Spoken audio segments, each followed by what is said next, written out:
Sellers, I'm talking to you right now. What happens when your house doesn't sell? Maybe you've had some showings, maybe you got an offer that you thought was too low and you dismissed it, but now here you are after some time and you're wondering if the market just shifted under your feet. Well, let's talk about why your home might not be selling and what options you still have, including some you might not have considered when you started this whole thing. But what's going on in the market right now? So interest rates seem to be holding steady around 6.1 or 6.275%, give or take, and depending upon how qualified the buyers are. Now, we don't believe that there's going to be any additional rate cuts during 2025, but hoping that in 2026, there might be some movement. The other thing is that right now, buyers are very selective because rates are high and prices are still pretty high.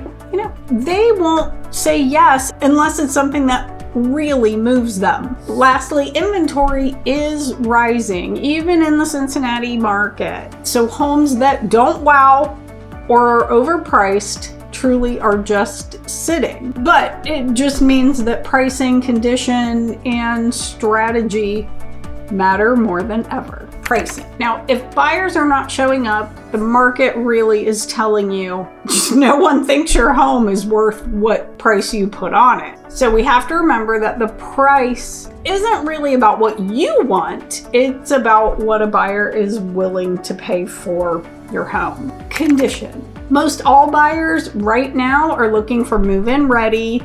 Doesn't mean it has to be fully updated, but it means they have to be able to live in it. So updated finishes definitely help. Polished presentation, all of those things will get them in the door. Marketing and presentation.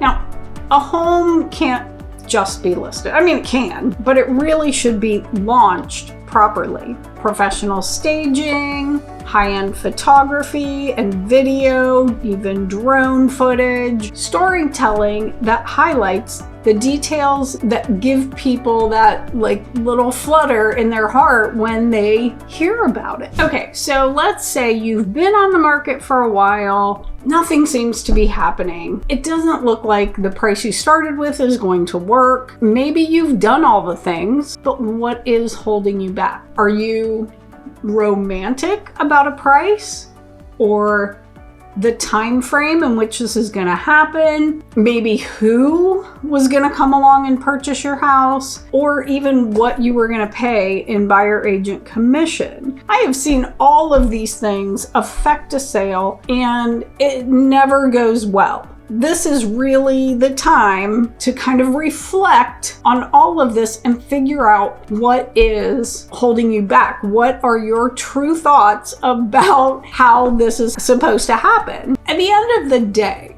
you don't want to own this house anymore, right?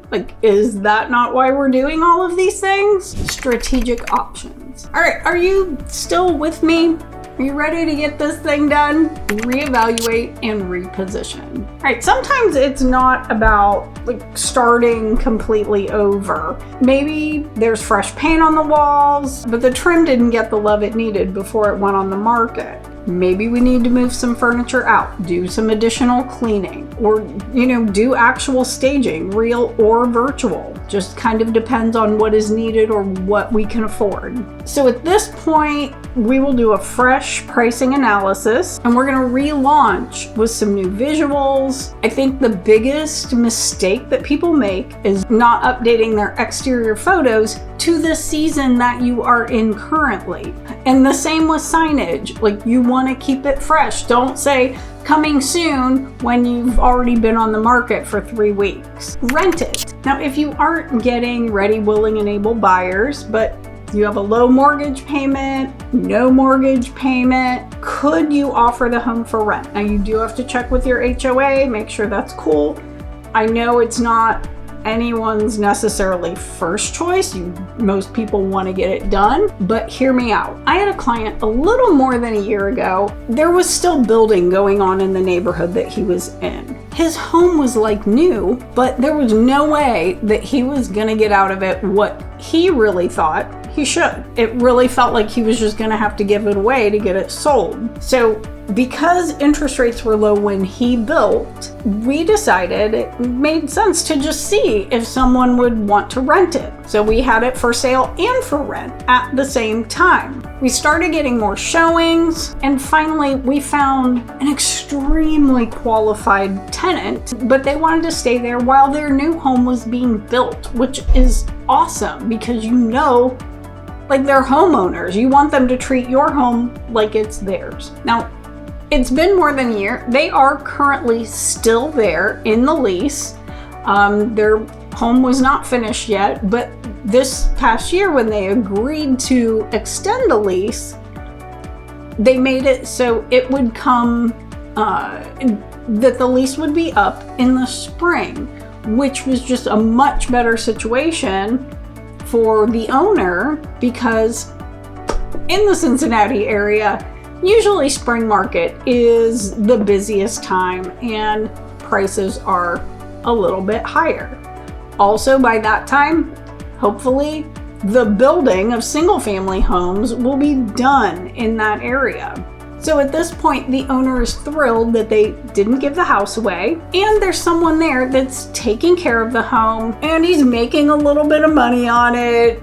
It just ended up being a win-win. Now, if you think that renting might be an option, I help clients evaluate rental demand and whether or not you need a management company, accept a cash offer. Now, if you need to, you really need to sell your house, you need to move quickly, or you don't want to or can't afford 2 mortgages, it just seems too risky, a legitimate cash offer might be worth looking into. I can assist you in kind of vetting some cash offers and helping you know what your home is worth. We actually received this card last night. Some of you may have gotten it also. I will just tell you, it is not even close to what my house is worth.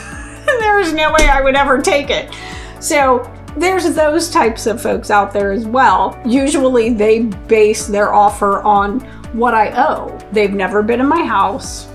They have no idea what it's worth. But there are companies like Open Door. They will walk through your house and give you an offer. They might give you one up front, but they do walk through and then give you a final offer. I actually have a cash buyer program that, it may or may not work for you, but happy to run the numbers and see where that lands. Another option is to hold and re-enter the market later. Sometimes this is a great option if your home was listed but it expired, the listing feels stale, you are switching agents and strategy, or it's really just a slow time in the market. In the Cincinnati area, if your home is off the market for at least 30 straight days, it resets the days on market clock. So this is or can be a great option if you are going to try a new strategy.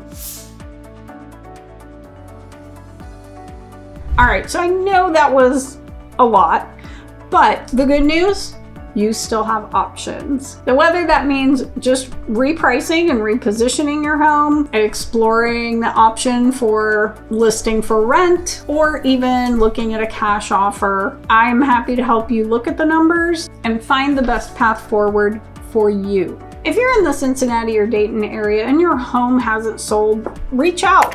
You can also start a conversation in the comments below, but definitely text me at this number and let's start a conversation. All right, thanks so much for joining me today, and I hope that we will see you next time.